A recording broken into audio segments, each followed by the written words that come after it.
Alors, brevet à la maison numéro 5, dictée, les pistes pour la relecture. À la petite enfance. Bon, là, vous avez un groupe nominal. La seule vraie difficulté, ça serait de savoir s'il y a un accent ou pas d'accent. Franchement, si vous ne le trouvez pas, c'est que vous ne réfléchissez pas, parce que pour qu'il y ait A, il faudrait qu'il y ait un sujet. Est-ce que ça pourrait être la petite enfance, ce sujet de A? Vraiment, ça serait poussé très loin. De toute façon, remplacé par AV, vous verrez si ça marche. Et tout est dit. Je vous rappelle que si ça peut se remplacer par AV, c'est qu'il n'y a pas d'accent.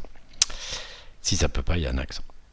Virgule, l'adolescence a paru une époque très éloignée. L'adolescence, c'est un groupe nominal. Allez chercher le mot adolescence dans le dictionnaire pour ne pas vous tromper. Il y a des constructions lettrales qui sont un peu complexes. D'accord ? Apparu, c'est le verbe paraître, verbe du troisième groupe au passé composé de l'indicatif. Donc A, ici, si c'est le passé composé, c'est facile à reconnaître. Paru, c'est le participe passé du verbe paraître. Toujours pareil, quand on a un participe passé avec une sonorité bizarre, on essaye de trouver le féminin pour voir s'il existe une possibilité de consonne muette. Donc, est-ce que je dis les filles parues, les filles parutes, les filles parudes, les filles paruses? À vous de moi de trouver pour bien voir s'il y a une consonne muette. Puis après, je cherche à voir s'il y a un accord. Je vous rappelle que le participe passé conjugué avec l'auxiliaire avoir ne s'accorde qu'avec le complément d'objet direct, si et seulement si ce complément d'objet direct est placé avant l'auxiliaire avoir. Donc vous cherchez le complément d'objet direct apparu, en posant la question qui, que, quoi, et vous voyez où est-ce qu'il est placé. Une époque très éloignée. Bon voilà, tout mon groupe nominal avec mon nom noyau époque, à moi de savoir s'il est masculin et féminin. De toute façon, le déterminant une me donne très bien si j'ai affaire à du féminin, du masculin, du singulier ou du pluriel. Du coup, bon, mon adverbe très, c'est juste lui, il ne faut pas que je me trompe, ça veut dire beaucoup, ne vous confondez pas, ça ne veut pas dire tirer, ça veut dire beaucoup. Et puis éloigner, éloigner, c'est le verbe éloigner au participe passé, ici utilisé comme adjectif qualificatif, donc à vous de voir s'il n'y a pas un accord logique qui se fait. Voilà. Puis nous avons grandi. Rien de grande particularité encore, puis vous de savoir l'écrire. Nous avons grandi, c'est le verbe grandir, verbe du troisième groupe, première personne du pluriel du passé composé de l'indicatif, conjugué avec l'auxiliaire avoir, donc vous trompez pas, remontez la bande pour savoir avec quoi ça s'accorde, et de toute façon il n'y a pas de problème. Est-ce qu'on peut grandir quelque chose? La réponse étant négative, finalement mon participe passé, je sais déjà si oui ou non il ne sera pas invariable.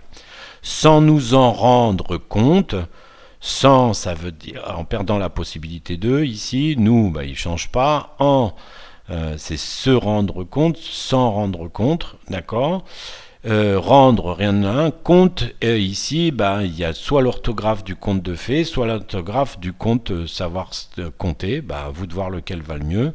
Je ne vais pas vous faire des petits dessins. Un beau matin, rien à dire sur ce groupe nominal. Devant le miroir, rien à dire. Par contre, le miroir qui nous réfléchissait, cherchez quel est le sujet. Je vous rappelle, le sujet de réfléchissez, c'est qui. Mais qui, c'est un pronom relatif, c'est-à-dire qu'il est mis pour un nom.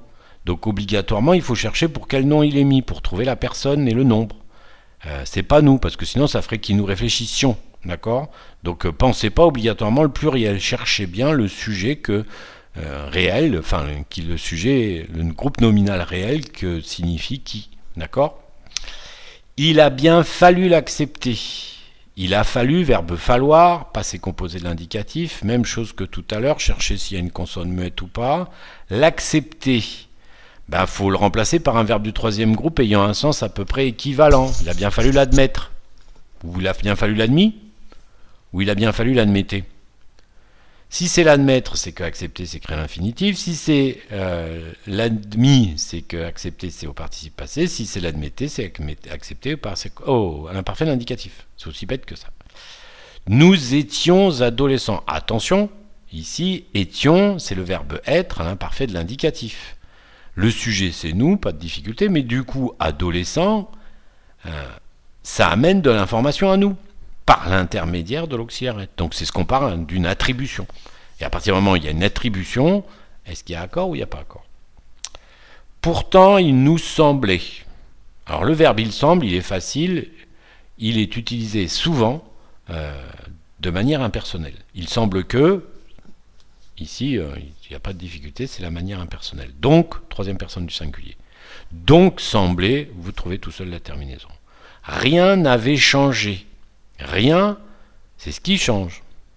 Donc rien, c'est quelle personne? Première, deuxième, troisième, du singulier, obligatoirement.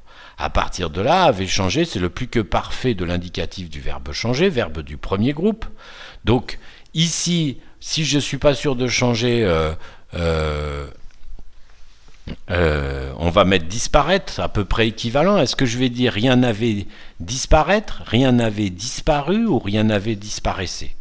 À partir de là, une fois que j'ai choisi ma bonne solution, si c'est disparaître, c'est que changer CER, si c'est disparu, c'est que changer CE, si c'est disparaissait, c'est que changer CEAIS, EAIT ou EAIENT, à vous de voir. Mais à partir de là, vous pouvez trouver la terminaison et voir s'il y a un accord. Pensez bien que c'est l'auxiliaire avoir. Rembobinez, je vous ai donné là-haut comment marche la règle d'accord des verbes conjugués avec l'auxiliaire avoir. Depuis ce jour lointain. Alors attention à ce, ici, deux solutions, CE, SE. Si c'est SE, ça doit être avant un verbe. Est-ce que jour est un verbe? À vous de décider. Si c'est pas un verbe, c'est CE. Jour lointain, lointain c'est un adjectif qualificatif qui complète jour, qu'une particularité. Par contre maintenant, depuis ce jour lointain où nous avions pensé à cet âge, faites attention à où. Est-ce que c'est le jour où, c'est-à-dire le jour quand, ou est-ce que c'est le jour où bien? Si c'est le jour où, c'est un accent sur le ou. Si c'est le jour où bien, il n'y a pas d'accent sur le ou. Nous avions pensé. Verbe penser, premier groupe, là encore, vous pouvez dire, hein, nous avons dit, nous avons dire, nous avons disé. À vous de décider. Et puis, à partir de là, c'est conjugué avec avoir. Repensez bien l'accord du participe passé conjugué avec avoir. À cet âge. Le A de à cet âge. Même chose qu'au début de la dictée, je remplace par avait, je vois si ça a un sens, si ça n'a pas de sens, c'est qu'il y a un accent. Cet âge, attention à cet. Âge, c'est un nom commun, il est masculin singulier. Le problème, c'est que je ne peux pas dire à ce âge. Donc la langue a construit un truc à partir du féminin 7 pour faire un masculin 7. À vous de trouver la solution. À cet âge. Ainsi va le temps. Alors vous avez le verbe aller, cherchez le sujet. Qui est-ce qui va? Où est-ce qu'il est placé? Et du coup, trouver la terminaison. Il nous change sans cesse. Qui c'est il? Qui c'est qui nous change sans cesse? Recherchez dans la phrase. À partir de là, une fois que vous l'aurez déterminé, vous savez si c'est singulier ou pluriel. Et à partir de là, vous savez la terminaison de change. Sans cesse, c'est une locution adverbiale. Les mots se mettent au singulier et puis ne bougent pas. Et nous ne nous en apercevons pas, attention, c'est s'en apercevoir. Donc, je m'en aperçois, tu t'en aperçois, il s'en aperçoit, nous nous en apercevons. Mais en plus, forme négative. Je ne m'en aperçois pas, tu ne t'en aperçois pas, il ne s'en aperçoit pas, nous ne nous en apercevons pas. À partir de là, le verbe apercevoir, verbe du troisième groupe, il faut que je me rappelle qu'il y a une histoire avec ce fichu que c'est dit. Si j'ai une consonne ouverte A, O, U, je suis obligé de mettre une cédille sur le C pour garder le son SE. Si j'ai une consonne fermée E, E, I, E, je n'ai pas de cédille. Nous nous en apercevons. À vous de décider. Et quand nos cheveux seront blancs. Et si ça peut être et puis, c'est ET. Si ça peut pas et que ça peut être ET, c'est EST. Quand, deux solutions, QAND ou QANT. Si je peux dire lorsque, c'est que c'est QAND. Si je ne peux pas, et que je peux dire en ce qui concerne, c'est QANT. Qu'est-ce qui va le mieux? Et lorsque nos cheveux sont blancs, et en ce qui concerne, nos cheveux seront blancs. À partir de là, décidez. Nos cheveux, faut savoir écrire cheveux, et puis faites attention au déterminant, vous voyez bien s'il est singulier ou pluriel. Seront, c'est toujours le verbe être comme étions tout à l'heure. Mais maintenant, il est au futur simple de l'indicatif. Et nos cheveux, c'est un groupe nominal. Donc faites attention à la personne. Blanc, c'est une couleur. Certes, pure couleur. Donc elle s'accorde. Ne posez pas de questions. De toute façon, maintenant, il n'y a plus de problème sur cette affaire-là. Mais par contre, vous voyez bien que blanc amène une information à cheveux par l'intermédiaire de être, et c'est encore une attribution. Donc, qu'est-ce qui se passe au niveau des accords? Virgule, le saurons-nous? Alors, rien à voir avec le Seigneur des Anneaux, saurons, pour ceux qui savent, mais par contre, le saurons-nous, ici, c'est le verbe savoir, mais il est à la forme interrogative. D'accord? Et donc, on a inversé le pronom sujet. Et donc, si on a inversé le pronom sujet, le sujet de saurons, c'est nous. Voilà, je crois que j'ai donné toutes les pistes possibles et imaginables par rapport à cette nouvelle dictée.